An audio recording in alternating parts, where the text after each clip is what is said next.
Hello, and welcome to the Rules of the Game podcast, where it is my job to discuss democratic institutions.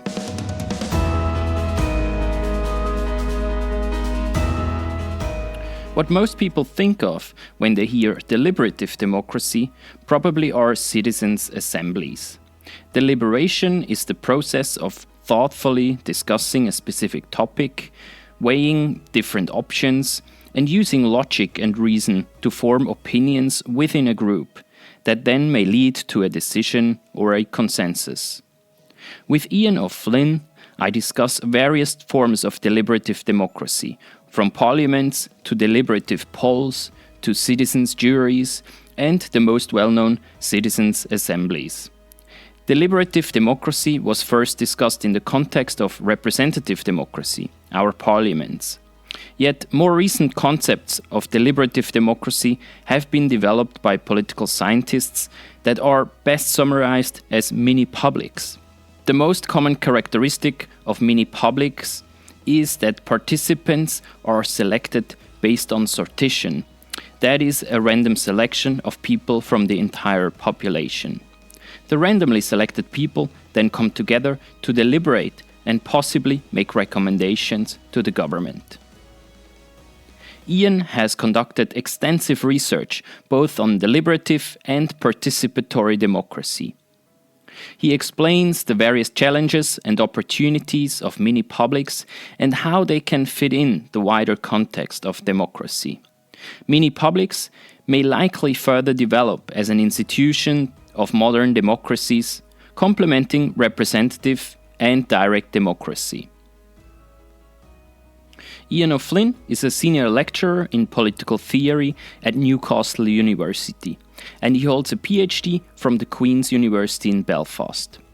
His main research interests are in deliberative democracy, but he also works on compromise, power sharing, and referendums. He has written several books, the most recent ones titled Deliberative Democracy and Deliberative Peace Referendums. I'll link to his website and to his Twitter account in the show notes. I am your host, Stefan Kiburz, and this is the 22nd episode of the Rules of the Game podcast. I am a political economist with a PhD in economics from the University of Bern in Switzerland, and I previously held positions at the London School of Economics and Political Science and the Centre for Global Development. You find a full transcript of this episode on my website, rulesofthegame.blog. I am always curious to hear your opinion, so just send me an email to stefan.keiberts@gmail.com. And please leave a review and share this episode with friends and colleagues. Now, please enjoy this wide-ranging conversation with Ian O'Flynn.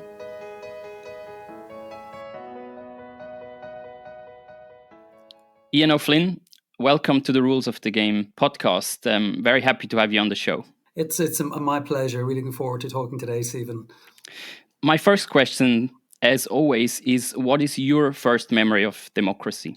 Yeah, that's a really good question, actually. I don't know if it's my first memory of democracy, but I guess my first real kind of pronounced or strong memory, I think, is probably the Belfast Agreement of 1998 and the referendum around that. I mean, I should say that I'm from Ireland originally. I've lived in the UK for, I guess, over 20 years. I'm from Ireland originally, and I guess my first memory of democracy might be something like the 1983 abortion referendum.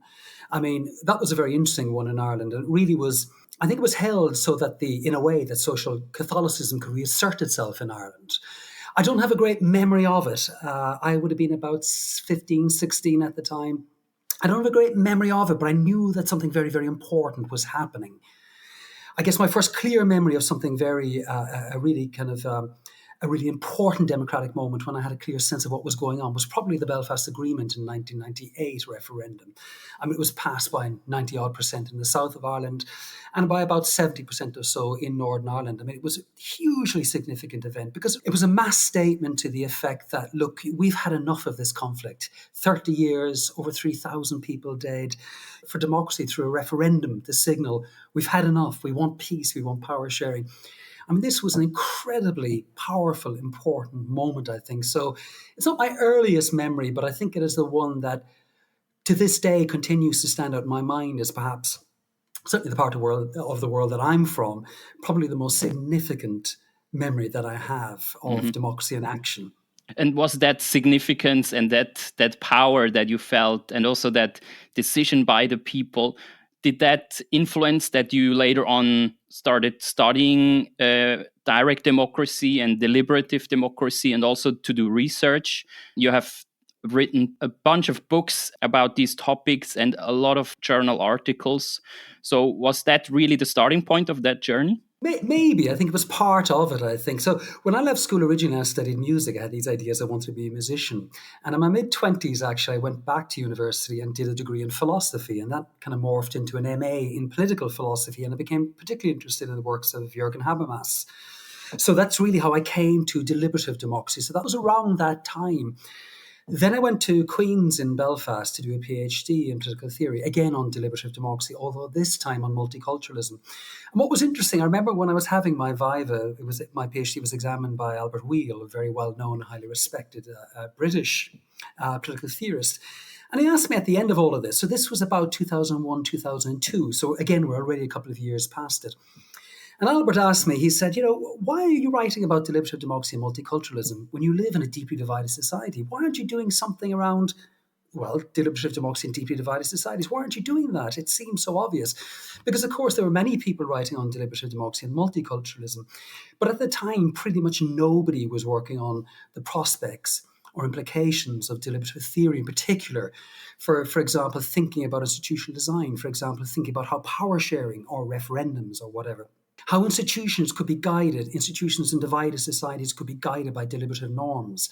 Nobody was really doing that kind of work.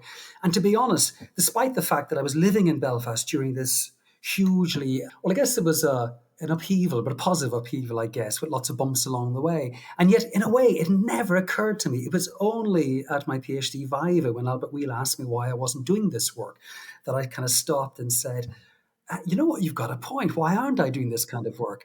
So at that point, I went to Essex, which is a very good politics department, actually, to do a postdoc with Albert. And I decided I would start all over again. So I wrote my first book when I was there that year on deliberative democracy in divided societies. That was really the start of my work. And of course, I guess things like being there just after the Belfast Agreement, seeing Clinton, for example, come to speak, these things, turned out to be far more, I didn't realize it at the time, but they turned out to be far more kind of intellectually stimulating than I imagined they actually were. It was a fabulous, it's an odd word to use given that I'm talking about a conflict society, but it was a fabulously exciting time to be in Northern Ireland. I mean, I'm not from Northern Ireland, I'm from Cork in the south of Ireland, but it really was a fabulous time, exciting time to be there. And as I say, I got lucky. I had someone to ask me the question, why aren't you doing this work? And it really was like there's a lot of kind of, I guess, serendipity about these kind of things. It was just, fortuitous, just accidental that somebody came and asked me this question. And I said, okay, I'll do that. And so that's really how it started, a series of accidents, to tell you the truth. And it took somebody to ask the question.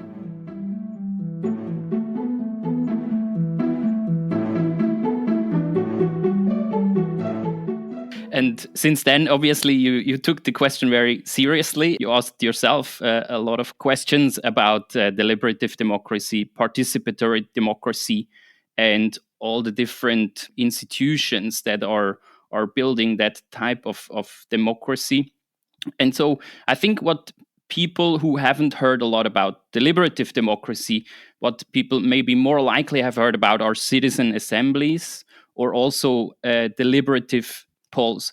So can you maybe give a bit of an overview, about citizen assemblies, deliberative polls, and maybe what are kind of the characteristics and the differences and how that relates to deliberative democracy? And maybe you want to start with deliberative democracy itself. I'll leave that up to you. That's an absolutely great, it's a huge question, but it's a great question. But I think it's also a very, very important question. Because one of the things that's happened nowadays, I think, is that people readily equate deliberative democracy with citizens' assemblies. In fact, they reduce deliberative democracy to citizens' assemblies, and they tend to use them interchangeably. Now, I should say that's a bit crude. I mean, it is a bit crude to put it that way. But I think certainly, say, for example, if you were doing a quick search around Twitter or something of that sort, you would imagine that citizens' assemblies are exactly the same as deliberative democracy. That's not actually the case. I mean, effectively, deliberative democracy is a theory of democratic legitimacy for mass societies. It's a theory about what we need to have in place, what normative or philosophical conditions need to be in place so that we can stand over decisions, collectively binding decisions. And it essentially says that ultimately decisions are legitimate if really they are the outcome of a process of inclusive deliberation between free and equal citizens. Now, that's an ideal, that kind of deliberative principle of legitimacy, the idea that, as I say, decisions are legitimate insofar as they can be seen as the outcome of a process of inclusive deliberation between free and equal citizens. Now, of course, that's a theory. It's a normative standard that needs to be applied, and it needs to be applied in a context-sensitive sort of way. We know that in modern mass democracy, it's impossible for all citizens to deliberate together in one space. So we need to think about different ways in which pragmatic accommodations, I guess, to reality. If we lived in a small society, for example, at the level of a village or something, yes, we could all sit around as free and equals and decide what we want to do through deliberation. But in modern mass democracies, that's not really possible. And I think it's true to say that at least for people like the kind of, you could call them early deliberative Democrats, people like Habermas, for example, Rawls, Joshua Cohen, and so on, they were in the first instance thinking of representative institutions, electoral representative type institutions. So effectively, they're thinking of Parliament. There is, of course, a long tradition of thinking about deliberative democracy by focusing on Parliament. So we think, for example, of John Stuart Mill referring to the British Parliament as a Congress of Opinions. And if you read his descriptions in his work, Considerations on Representative Government, you get a fantastic picture of what a deliberative parliament should look like. We can see it in the works of James Madison. We can see it many, many different places. And I think there's a reason why they focus on representative institutions. And it was simply because, well, we're talking about mass democracies. And in any mass democracy, I think it's inevitable that elective institutions are going to be at the center. Now, the problem, of course, what's happened is, of course, over time, people are getting frustrated with that. They look at their parliaments, they look at the legislatures, and they say, well, you know what? These aren't representative. The voices of marginalized societies are not being represented. They're not being heard within these chambers. We'll see that in many, many sorts of ways. We look at dissatisfaction with legislatures right across the world, falling levels of trust, and so on. And so people are beginning to think, they're beginning to ask themselves, how could we get the voices of a diverse range of citizens back into our democratic politics? Now, this really was a question that James Fishkin started to ask in the early 90s. His first book appeared in about 1991. I can't remember the name offhand, something like Democracy and Deliberation or something to that effect, where he began to think about how could we inject a bit more legitimacy, a bit more deliberative legitimacy in particular, into representative politics. And he came up with the idea of a deliberative opinion poll. Now, what is a deliberative opinion poll? Well, effectively what it is you take a random sample of a population, you educate them, you give them good, balanced information, and you see where they end up. That's what it is in a nutshell. It really is just society in microcosm.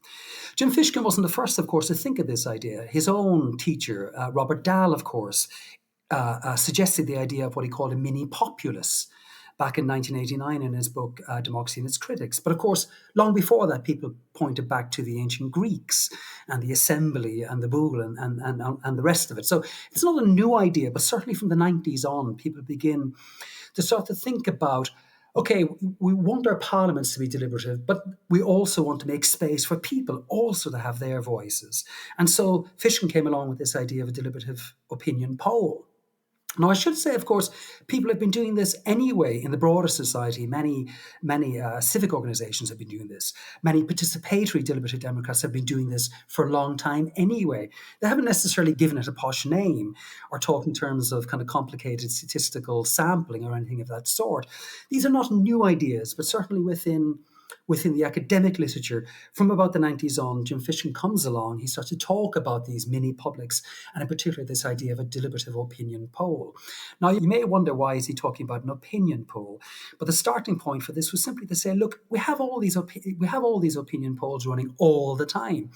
But what they give very often is just top of the head impressions. Somebody stops you in a street, somebody knocks on your door, somebody phones you up and they ask your opinions about various sorts of things. But very often, these are very unreflective. They're not thought through. You may have no information at all, but there's lots of things about opinion polls that show that people don't want to come across as being, well, ignorant in the sense of not knowing. So they'll say very often what they think the interviewer wants to say. But that's not much good, because we're not getting informed opinions. We're getting top-of-the-head opinions, off the cuff, whichever metaphor you want to use. We're getting very unreflective and very often ill-informed or badly informed views reflected in these opinion polls. So what Jim wondered was, could we do opinion polling better? And so what happens in a deliberative poll, somebody contacts you and they ask you to take a survey. So you take an ordinary opinion survey just as you would. When you finish the opinion survey, what then happens is you're invited to take part in a deliberative event over a day or a weekend or something of that sort. If you say yes, you'll be sent balanced briefing materials in the post that you can read over a couple of weeks. And maybe you'll start to talk with people, learn about the issues and so on. Then you turn up on the day. Remember, I should have said this is, of course, a random sample that turns up on the day. You deliberate in small groups and in plenary. You get the chance to question experts and so on. And at the end of the event, you're polled again using exactly the same questionnaire that you took on first contact. And what that means is you get a pre-deliberation opinion poll and you get a post-deliberation opinion poll, and you can check to see what happened. Did people shift? Now that is, I think, an absolutely brilliant idea, because it's not just any old opinion poll, it's a deliberative opinion poll. It's the views, and because it is a random sample, it gives us some sense of what the rest of the population, what they would have thought if they could have been put through a similar process. So that's what a deliberative opinion poll is. Now, I don't think that Jim Fishkin in any of his work has ever suggested that he thinks that that opinion polls should substitute for representative democracy.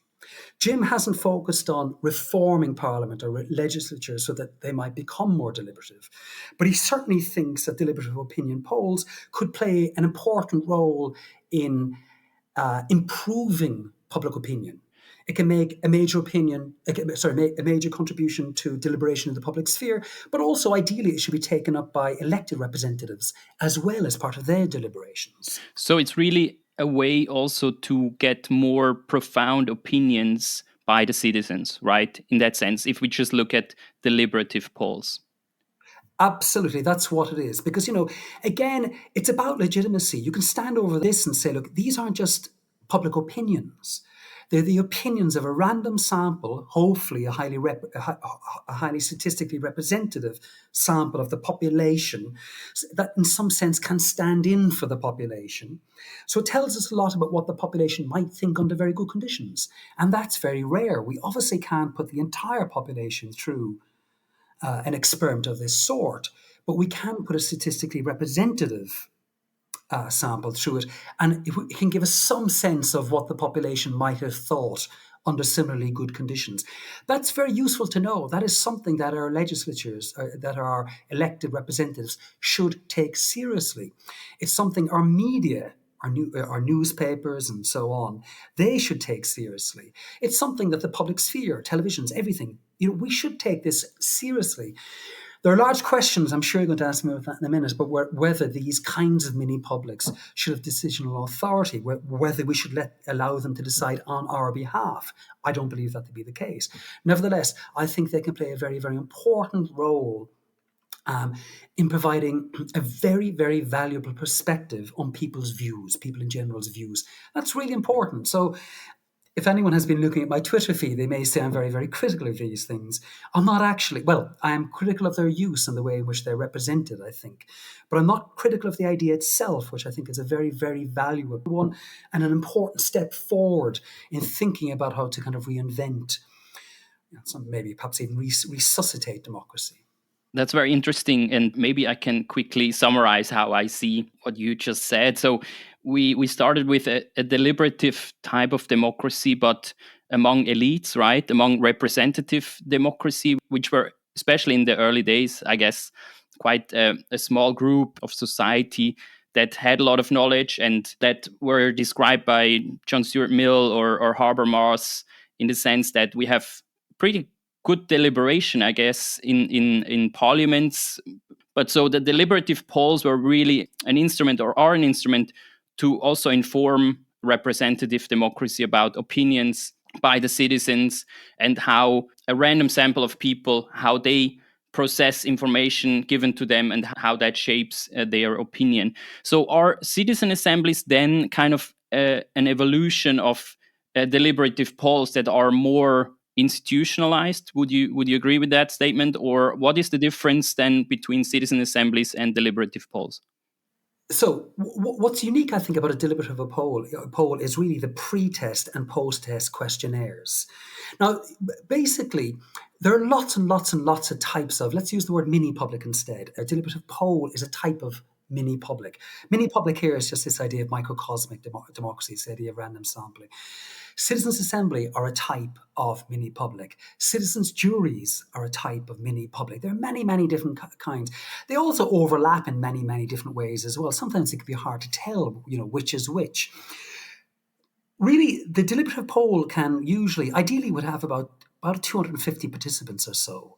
Citizens' assemblies tend to be a little bit smaller, maybe around 150, but it just depends on who organises these things. And citizens' juries will have between 20 and 40 around, so much smaller numbers. The bigger the numbers, the better, I think, because you have a better chance of having a statistically representative sample. That's important.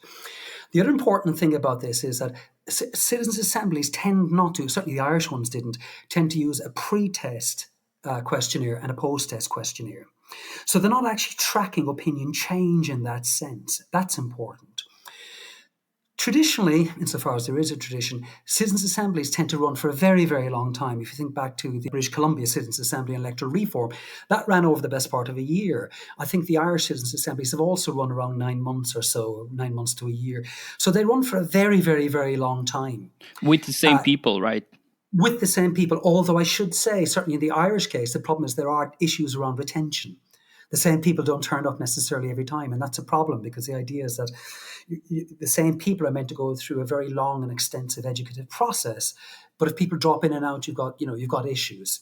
So I should say, we'll probably talk about this in a minute, but although these things are often presented not just as panaceas, but also as kind of perfect institutional designs, they're not, because of course they have all the problems attaching, not all the problems they have their own problems. So for example, one of the problems with the Citizens' Assembly is getting people to turn up over the course of all of this. There are many problems attaching to them. There are also lots of problems that we don't know about and that people are beginning to write about. So, for example, with the participants, especially in a citizens' assembly, which runs for a very long time, I should say a deliberative poll or a citizens' jury would probably only run over a day, a couple of days, a weekend, perhaps maybe a couple of weekends. But the citizens' assemblies run for a very, very long period of time. The difficulty with that, of course, is that it may be that the participants can be got at in some sense by the media, perhaps by vested interests. We don't know a lot about these kinds of questions yet. We're only beginning to feel our way into how they work, how they don't work, and so on. We just don't know. As I say, they're very often presented as these perfect institutionalizations of deliberation. They're not. There are lots and lots of problems attaching to them. So, for example, one of the problems is, you get an invite, but the uptake of the invite for many of these citizens' assemblies is about 5%. So actually, the people who agreed to participate in the first place are themselves a very, very small, not just selected, but selective element of society. Of course, they use stratified random sampling to make it look like this looks like the population at large in terms of general characteristic, demographic and attitudinal characteristics, like gender, educational level. It could, these kinds of things.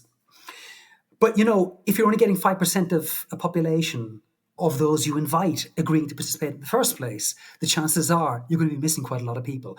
So these things are not perfect. They can be done more or less well. And I think one of the benefits of a deliberative poll is the size of the sample and the sheer effort they put in to make sure that it really is statistically representative. They don't use stratified random sampling, they go for more scientific. The numbers are bigger, so they go for scientific sampling in that sense. So there are differences, there are overlaps. In a way, I guess citizens' assemblies are the most popular now because they become almost like a brand. We hear about them all the time, climate citizens' assemblies. So the French Citizens' Assembly on climate. The citizens' assemblies have been run, on climate right across the UK. We've had the Citizens' Assembly on the abortion referendum in Ireland and so on. But in a way, it's probably the case for many people that the term Citizens' Assembly is now substituting for the umbrella term mini public. It's just really caught on, this idea of citizens' assemblies. And you can see why it's a great term. It's about people coming together. A term like deliberative opinion poll, people are likely to say, well, what the hell is that? It's not very kind of trendy. It doesn't get too many people excited unless you actually knew what it was. But, anything with the word citizen in it sounds good if you're interested in democracy. So Citizens' Assembly is very, very trendy.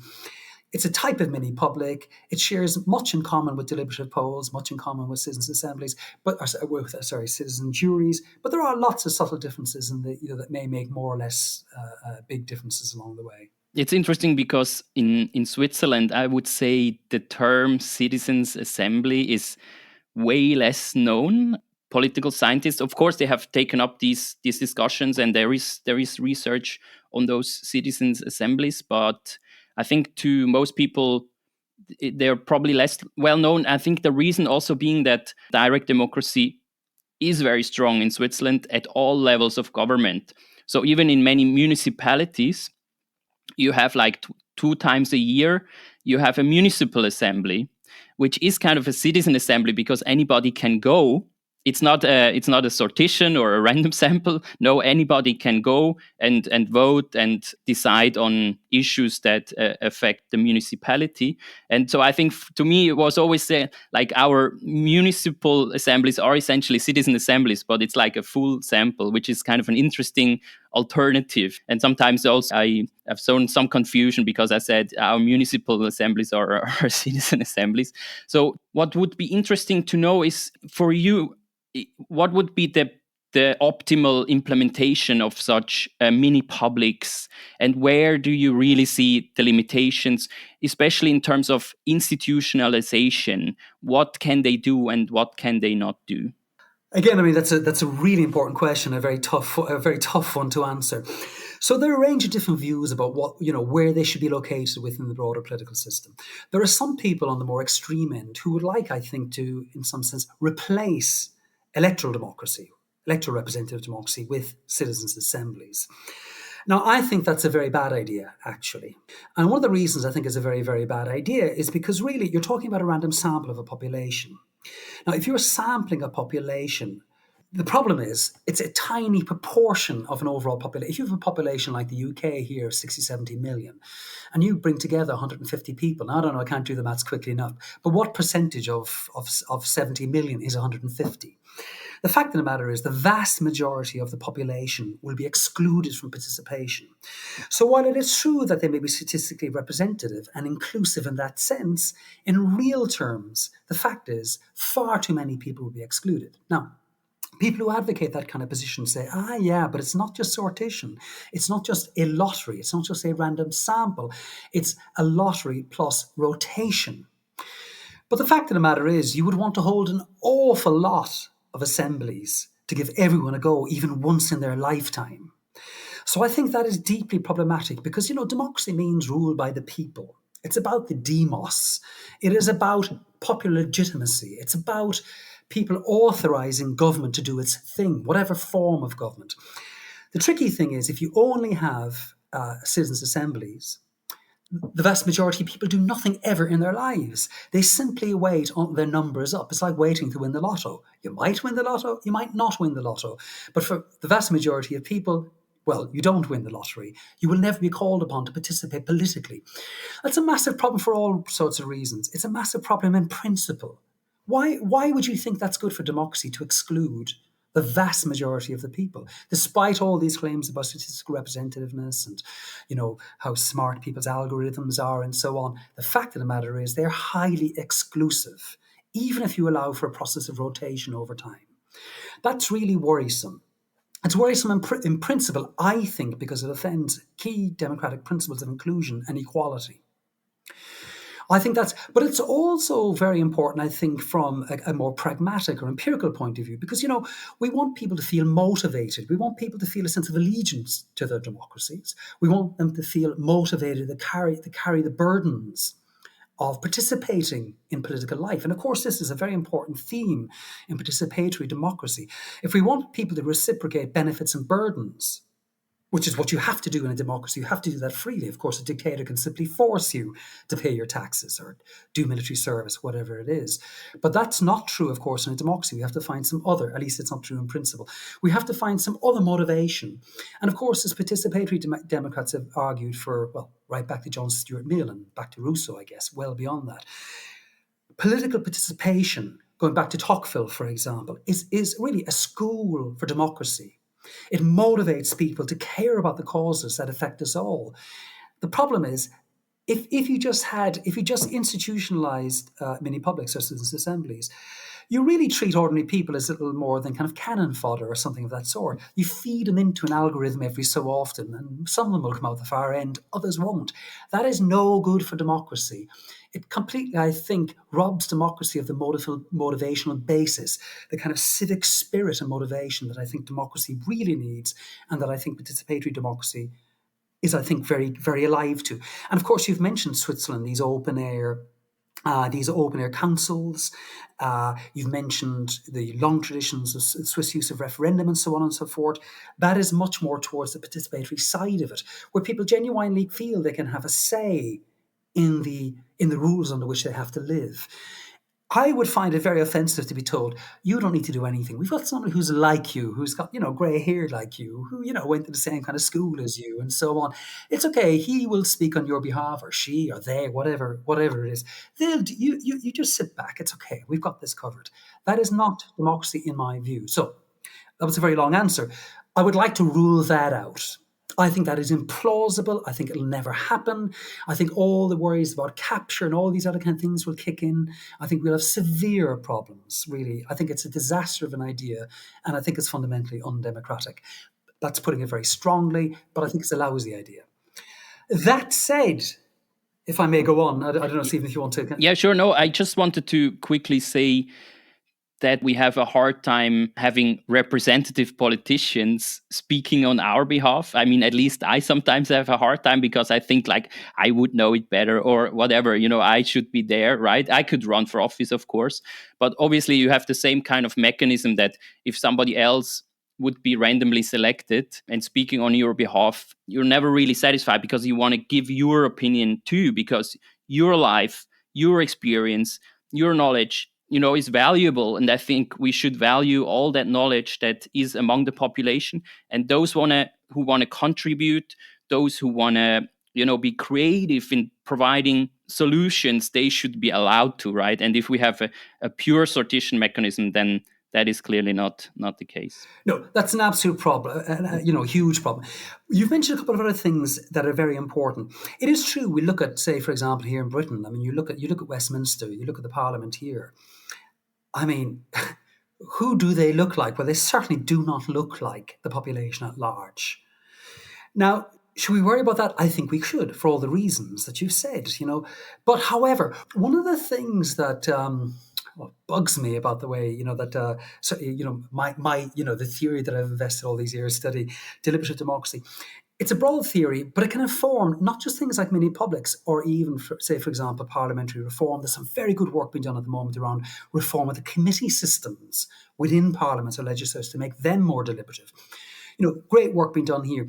But I think one area that I think where we haven't done enough work at all, and I think you kind of hinted at this, is around, for example, electoral systems. We want, certainly in Considerations in Representative Government, that book by John Stuart Mill that I mentioned earlier on, where he talks about Parliament as a congress of opinions. He also has a very much of a kind of a descriptive idea of representation in mind. He wants Parliament to look like the society at large. And in the book, he talks a lot about what he calls Mr. Hare's system, Mr. Thomas Hare's system, this electoral system that he thinks Britain needs to adopt. Mr. Hare's system is effectively what today we would call the STV, the single transferable vote form of proportional representation. Now, we have Mill calling for a shift to single transferable vote way back in 1861 when he published that book. Today is 2022, and say, for example, the Electoral Society here in Britain is still calling for single transferable vote because it is more representative. Because of the preferential structure of the ballot is very important, because that gives candidates incentive to reach out beyond their own core constituency and so on. It makes them talk to other people beyond the people who are most likely to vote for them. Because of the preferential nature of the ballot and the way in which it runs through various rounds, you can't just rely on your own supporters, because actually supporters from maybe the moderate middle or from the other side may make a difference to your getting elected or not getting elected. It makes you broaden your appeal. It makes you act more like a deliberative Democrat than you otherwise might be. So really, for me, and this kind of answers the other part of your question, for me, deliberative democratic reform is a package. It's a package deal. We need to look at how we reform what goes on within our parliaments. We need to look at what goes on with our committee systems. We need to look at what goes on within our electoral systems that elects parliaments, that elects politicians to our parliaments in the first instance. We need to look at things like funding. We need to look at things like public broadcasting. We need to look at things like public journalism. We need to look at media regulation. And we need to look at citizens' assemblies, what role they could conceivably play in all of this.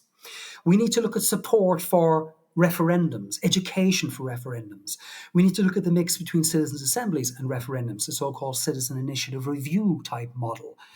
We need to look at support for civil society organisations, more bottom-up approaches.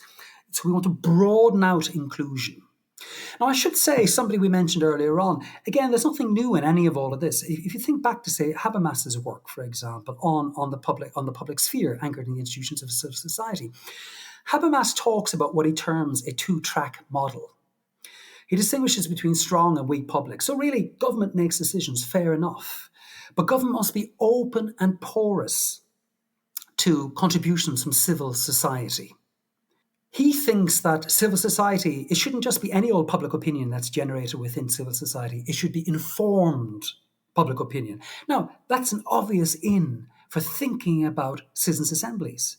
Let them contribute to the formation or the formulation of a more informed public opinion, which is then factored into representative decision-making, which in turn must give an account of its decisions to the public. So the whole thing, ideally what we have is a virtuous circle between civil society into government, from government through accountability measures and so on, through publicity and accountability back into civil society. Jane Mandridge, for example, talks about recursive democracy. And I think she's absolutely right. It's an old idea. Again, it's not a new idea. But it is that sense that we really need the interplay of institutions, both civil institutions and more centralised political institutions. And where deliberative democracy comes into all of this as a ground theory is that it's meant to shape our thinking about the interplay between all of this virtuous circle. Really, how we think about, how we evaluate it should be in terms of its deliberative quality or capacity. Now, that idea has been given expression, slightly different expression in recent years, in the notion of a deliberative system. So we don't look at, say, for example, a citizens' assembly, because as Mandridge, for example, says, and rightly says, no single institution, no matter how well formed, could have sufficient legitimacy to justify decisions that are going to be binding on everyone in a modern mass democracy. No one institution can do that. It's impossible. Yet some of the citizens' assembly folk seem to think it is. It's not. It's crazy. You can't have. That's a silly idea. It is really the whole idea of deliberative democracy, certainly in that kind of two-track or systemic view. It's the whole lot together, the interplay between all these different parts of the system, assessed in terms of the deliberative quality. That's what ultimately generates democratic legitimacy for mass societies. So it's that much broader picture that I think, it's not my idea. I think we've learned more about this as time has gone on. I mean, Habermas, I think, is one of the very first to lay this out. People like John Dryzek have done a huge amount of work developing it, as have people like Jane Mansbridge and John Parkinson thinking about deliberative systems.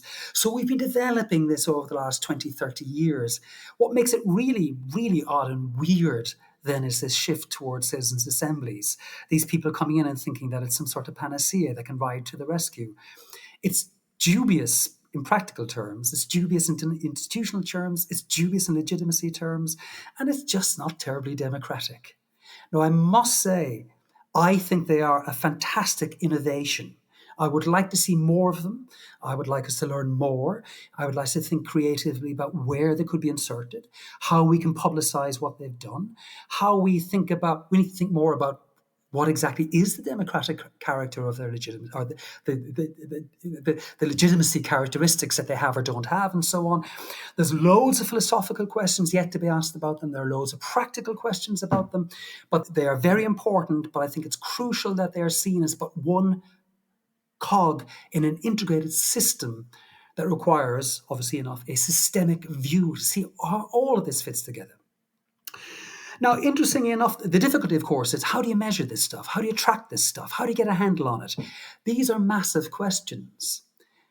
There are some fiddling around the edges. So, for example, my colleague Manuel Cinelli and I, we've sought to use network theory, network analysis, to think about how we can map a system in that sense. But really, understanding this richer, more integrated, holistic, whatever words you want to use, type of deliberative system, where it's very much in its infancy. We're only beginning to get a handle on it now, and we're really we're not too sure about how is everything going to fit together. How do we measure this? How do we evaluate it? How do we reform it? All these kinds of questions. There's a lot of head scratching going on. A lot of very good work, I should say. I don't mean to be in any sense patronizing in saying that. There's excellent work, some brilliant people doing absolutely great work. But, it's very much in its infancy. We're struggling. But this idea that Citizens Assembly, we can circumvent all of that, it's just nonsense. Absolutely crazy. Mm-hmm. Okay, yeah. That's a bit strong, but never mind. No, I appreciate I appreciate your opinion and your clear words of what they can be and what they cannot be, right? And you have done so much work, and you have built up over years your own opinion through research. And what I'm talking a lot on my podcast is political power and political leverage, right? And the question, how much power and leverage can you actually achieve with a mini public? Where are the limits, as you have explained as well? These are very important questions. And in terms of representative democracy, and I think it was also really interesting what you said, that, for example, in Britain, people have been trying to make a parliament more representative of the people, essentially resembling the population, which you only achieve with a more proportional system. And this is also a topic I'm constantly talking about on my podcast and also on Twitter or in any discussions. And essentially, to me, what the relationship between representative and direct democracy, or maybe also with a deliberative poll could be, is that if you have a perfect representation in parliament, right, you kind of make direct democracy less important, because the decision taken in parliament will be resembling the people better. If representative democracy is really poor, like in the US, I think, for example, at the moment, or also in Britain, as you said, then direct democracy and deliberative democracy become more important. And there needs to be a check on representative democracy. And I think that's also an interesting idea to think about, whether deliberative democracy, like a mini public, could be a type of check on representative democracy. But the question of legitimacy is obviously an important one. And whereas direct democracy has, achieved really a legitimacy that is high enough for people to accept these decisions, the citizens' assemblies are probably still, an ongoing process, and we will see where they lead to. Yeah, I mean, you put that very well. I mean, I do think, you put it better than I did, I think. We are trying to find a balance between all these different aspects of a democratic system. We're trying to compensate for weaknesses in one part of the system by perhaps introducing new ideas or developing or strengthening other parts of the system. As you say, if representative democracy is weak, well, maybe think about strengthening direct democracy and so on. These are difficult questions, and I think they're very tough questions. There are, as you've also, I think, suggested, there are important kind of philosophical questions here about the questions of legitimacy. And I think, again, it's interesting. We're hearing an awful lot about Citizens' Assembly. The view is that they are legitimate simply because they're a random sample of a population. Now, that's not true at all. A random sample is just a random sample. It has no legitimacy in itself. It couldn't possibly have any legitimacy in itself. It's just a random sample. If you like, it's legitimacy neutral. It doesn't have any. Now, there is no reason, of course, why a democratically elected government could decide to say, well, look, we'd like to constitute an assembly, and in fact, we're going to act upon its recommendations. So this was something like Macron did for the Citizen Convention on Climate Change in France. And that would be entirely democratic, and the assembly itself would have legitimacy, because actually the process by which the French president, or whoever it is, comes to power is itself a legitimate democratic process. And so far as the president, he or she, they're working within their constitutional rights. If they have a right to do this, and people agree that the constitution is a legitimate constitution, well, that legitimacy gets passed on to the Citizens' Assembly. So in theory, there is no problem with giving legitimate or decisional authority to a Citizens' Assembly. You can do that. You can simply, say, for example, Helen Landemore in her book simply says that as long as a majority of the population agrees that this is a good way to do things, well, then it's legitimate. I don't have any problem with that in theory. But the question which is unaddressed, that is how they may receive their legitimacy. Say, for example, a government could decide to constitute one. The prior question, however, is whether the government should do that in the first place. That question hasn't been answered. Why would a government want to do that? Yes, it can ascribe or afford legitimacy to assembly, but should it do it? That's a prior normative question. I've already hinted at some reasons why it mightn't want to do it, or certainly mightn't necessarily want to do it on something like a permanent basis. And that's simply because, despite the fact that they may be statistically representative or inclusive, the fact is the vast majority of us will never, ever get the chance to participate in them. So there are doubts here. As I say, it just means that, for me, democracy is about... I've never really thought of myself as a participatory Democrat, but I guess as I've got a little older, it just seemed to me, you know what? We should all be, so far as possible. More of us should be participating more often. And I think that's important to the legitimacy of the decisions that come out the far end of the process. So, these questions are hanging in the air right now. It can be done. There is no reason why a government shouldn't create or commission an assembly. And therefore, that, because it's being democratically created, it will be democratically legitimate. No problem. But as I say, the prior question still hangs. Should they do that? Or under what conditions should they do it? Or when should they not do it? What are the legitimacy considerations at play here?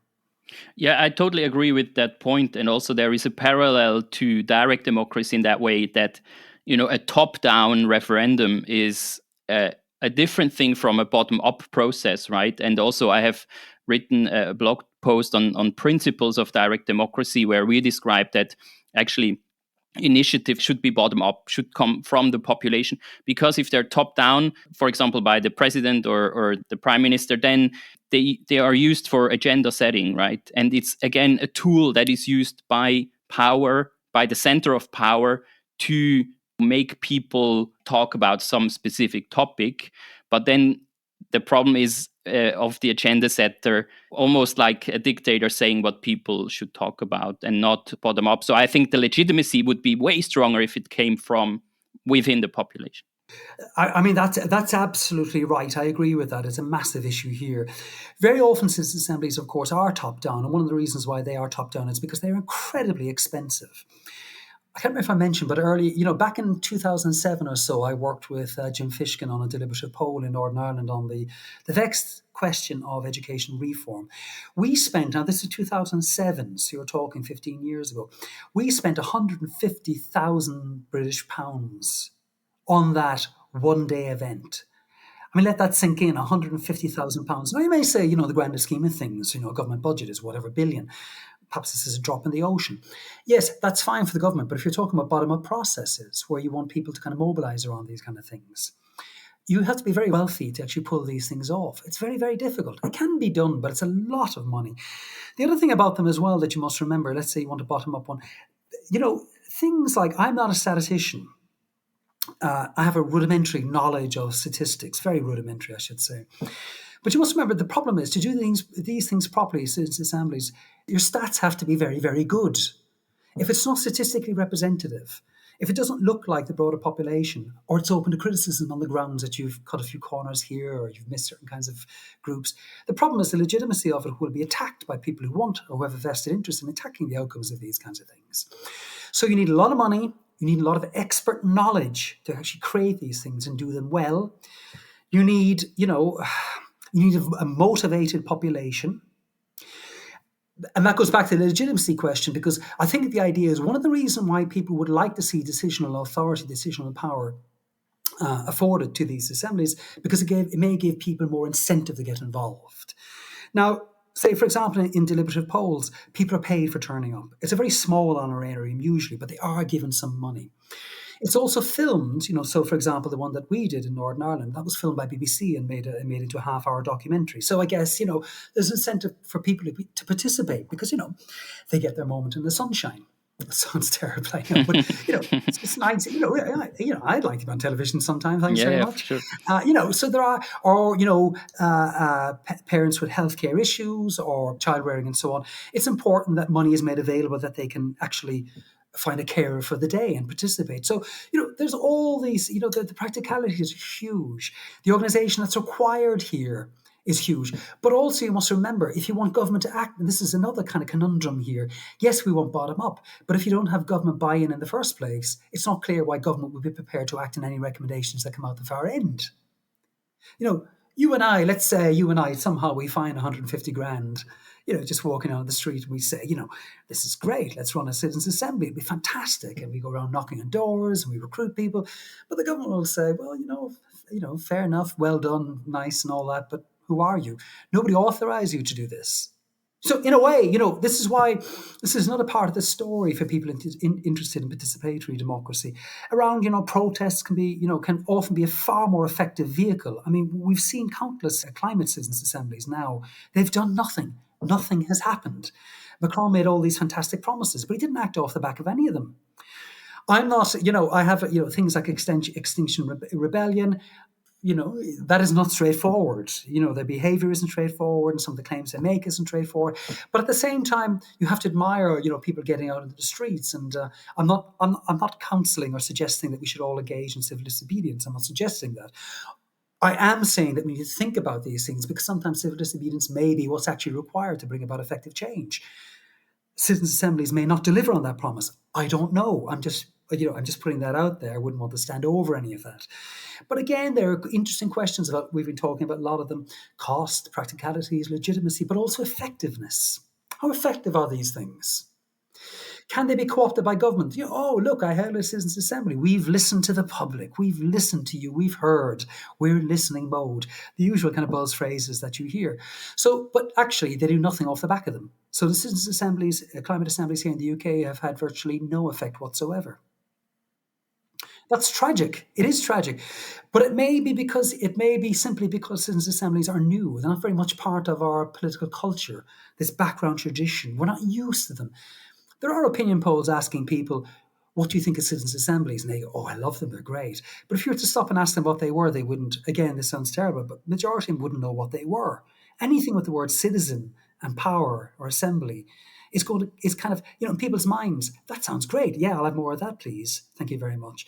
But in terms of actually educating people in terms of what they are, and I must say, it's difficult to know what they are unless you've actually been through the process yourself. I must say, working with Jim Fishkin was one of the most insightful things I'd kind of ever done as somebody who'd studied deliberative democracy for many years. You got to see what values like inclusion really meant. Who turned up? What difficulties were there? Values like publicity, things that, say, for example, Gutman and Thompson write about quite a lot. What is publicity? Well, you know what it is? It's a camera making a documentary, which is broadcast on BBC. That's publicity, and on you go. So, it's really only by participating in these things that, in a way, I think very often, and I know John Boswell has a very nice piece in the Journal of Deliberative Democracy about this. John Boswell has been studying these things for years as well, but he recently was a participant in one of them in a citizens' assembly, and he's written up his experiences and how actually the experience of participating were very different in many respects to what he thought he knew as an academic studying these things for years.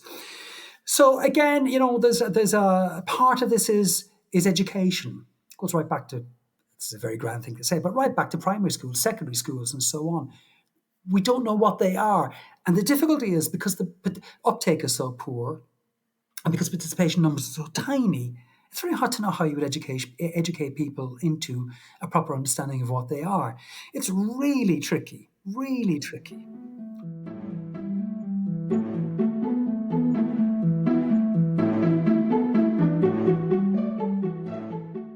So I have still so many questions, and thanks a lot for sharing your opinions and also some of your results from research. And we agree that representative democracies, are in crisis, right? And I think we need to focus on political power. How can we give the people more power? And it's definitely a good question to ask what mini publics could do in this regard. But as I think we agree, there will be a common solution between representative democracy, direct democracy, and also deliberative democracy, which is an important element. So for people who want to read up more on these topics, so obviously I will link to your research website, also your recent book, Deliberative Democracy. I will link to that. But do you have any other resources that you can recommend on these topics? Well, I mean, in a way, I've kind of gone blank because there's just so much of it out there nowadays. Really, really, there is just tons of it. I would recommend something, say, for example, looking at Jim Fishkin's website, the Centre for Deliberative Democracy at Stanford. That's well worth looking at. I mean, there's a pile of resources, videos, some of it is academic, some of it is user-friendly, a world of resources and a world of links from there. So you could look at something like that, and that's a very, very good place to start. So I think something like that, Jim Fishkin's website would be a great place to start. I think there's some, there is a deliberative democracy handbook edited by, I've gone blank, maybe John Gastel, I think. That's well worth looking at. It's a big, thick user manual in many ways. So, there's just so much work. I'd point towards somebody like Oliver Escobar's work at the University of Edinburgh. Oliver is a fantastic, vibrant, clever kind of guy with a real passion for this kind of stuff. He's written a whole pile of policy papers that would be well worth looking at. So maybe somebody like that as well. My friends at the University of Turku and the Obo Academy. So I'm thinking of Maya Setela, maybe her works, have a look at some of her work, but also Kima Grunlund, done fantastic work in their team, have done piles and piles of work. Andrew Bakdegger's work, again, have a look at his. He's very, very, very important, I think. And I've mentioned Helen Landemore, much more philosophical, but again, I think in terms of somebody who's really pushing citizen assemblies beyond that line where I think I would be comfortable, but certainly well worth looking at, and so on. So there's a lot of stuff. I'd look at the Centre for Deliberative Democracy at the University of Canberra. Again, loads of working papers. So really, the Journal of Deliberative Democracy would be something I would look at. So really, I could really kind of go on all day, looking at this. Thanks a lot for sharing all those suggestions and references. So yeah, apologies for all the really important people I forgot, by the way. Yeah, there's always more, of course, but I think you definitely mentioned some of the important names. Yeah, Ian O'Flynn, I thank you very much for taking your time. And maybe one last word that I wanted to say was, I think representative democracy is not at its best yet, not at all. So I think we need to focus on that. But for sure, deliberative democracy can have a role in both informing representatives, but also the general public, and also maybe Absolutely be an important complement to direct democracy. Yeah, I think that's how I think about it too. Well, thank you very much for inviting me along today. It's been a pleasure to speak to you, and I hope somebody finds this useful. I hope some of your listeners will find it useful. And apologies in advance for anyone who I've offended anywhere along the way. No worries. I appreciate your honesty and your opinions. That's really great. That's what I want to have on the podcast. And thank you. Thank you very much. For everything. Speak to you soon.